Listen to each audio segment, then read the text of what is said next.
उसको वैसे ही फल की प्राप्ति होती है। ऐसा सारा वचन। इसलिए कोई भी कार्य के लिए भाव का शुद्ध होना जरूरी है, निष्ठा होनी जरूरी है, समर्पण होना भी जरूरी है, और कार्य को सिद्ध भी करना जरूरी होता है समय के अनुसार। इसलिए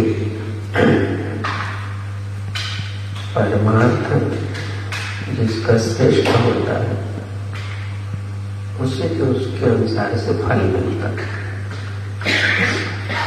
इसलिए आज का किया हुआ परमार्थ एक जीव को आगे भी मिल सकता है। इसलिए कर्म शुभ हो चाहे अशुभ हो, उसका फल होता है और निरंतर नहीं होता।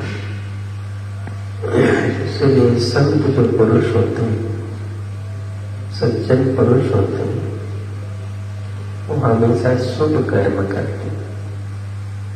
इसलिए शुभ कर्म से पश्चाताप भी नहीं होता और शुभ कर्म से दुख भी नहीं होता।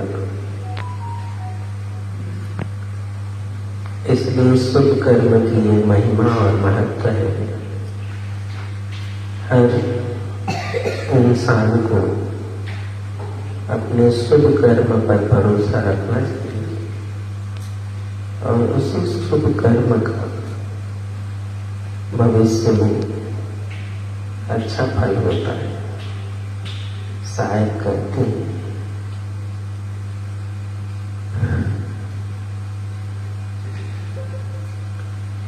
शुभ का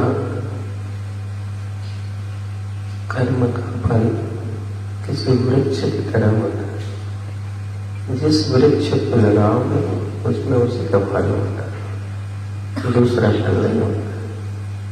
वैसे कर्म में वृक्ष की तरह ही होता है।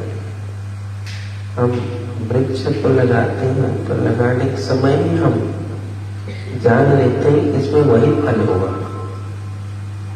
कभी हम ये नहीं कहते कि इसमें दूसरा फल होगा। तो कर्म भी, इंसान जब कर्म करता है तो उसको वृक्ष के समान ही समझना चाहिए। वृक्ष लगाते समय हमारे मस्तिष्क में ये बैठ जाता है